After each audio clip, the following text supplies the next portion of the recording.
Today, I will be ranking what is, in my opinion, the top 5 most annoying Zeds on Killing Floor 1. Now, this doesn't mean the most dangerous or toughest, just the ones that annoy me the most. Coming in at number 5 is the basic Clot. Now, these guys generally aren't annoying. 95% of the time, they're not a big deal as they're slow and weak, just the grunts if you will. But the other 5% of the time they manage to end your game as they can grab and paralyze you. Now, if you happen to be playing as Berserker, in which you can't be grabbed, or on a more open map, this is seldom an issue. But on those really tight, close corner maps, when you're rounding a corner with 2 Skrakes and a Siren on your tail, and you get snagged by 3 of these dudes, then get pancaked, they're just annoying little turds who wreck your entire game in 20 seconds. Now, this issue was reduced in the second game as the camera panned right to the first clot that grabbed you, but the first game didn't. So you don't know to look to your left, your right, behind you. In a game where half a second could mean the difference between life or death, it really can count.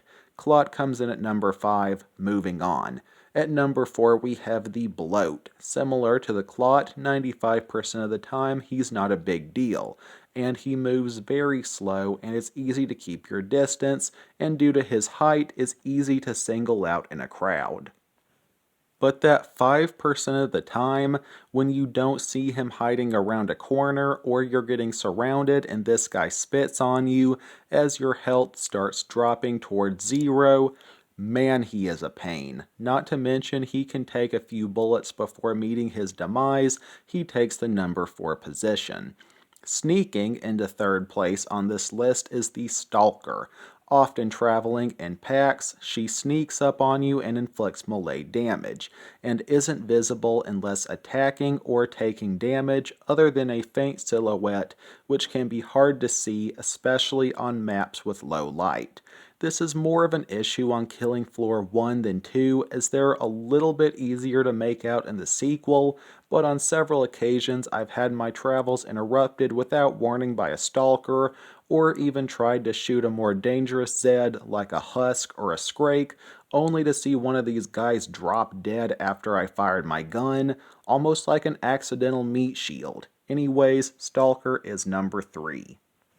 Blasting his way to the second spot is the Husk.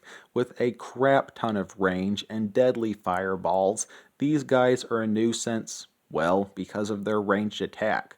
Doing burning damage with near limitless range, the only way to escape their line of fire is to simply get an obstruction between you and them if you need a second to reload. Now, thankfully, they don't have a super high rate of fire and can actually kill other Zeds if one stumbles into the path of their fireball, but just having an enemy with such an OP ranged attack, especially if you happen to be using closer ranged weapons, is really annoying. Or if it's on a map with a lot of foliage, you might not even see him and just get hit with a fireball out of nowhere. And they've put the final nail in my coffin on multiple games. He takes my number 2 spot. Shattering her way into the number 1 spot as the most annoying Killing Floor Zed, the Siren. I am glad they toned these down for Killing Floor 2, as they are a massive pain on Killing Floor 1, especially in close combat encounters. Her scream is deadly, dealing heavy damage to your health and nullifying grenades, and due to her short height and thin body, she can easily hide in a crowd and be hard to target specifically. She is easily the most annoying Zed on Tripwire's Killing Floor 1 in my opinion. Well, that's all from me, folks. What are the most annoying Zeds on Killing Floor 1 in your opinion? And again, this isn't the most dangerous Zeds, just the ones that are an extra hassle to deal with. Well, thanks for watching, everyone. For anyone new here, I mostly play, review, and discuss zombie and horror games, so feel free to check out some of my other videos if that sounds interesting. Always remember that Jesus loves you all very much. Peace.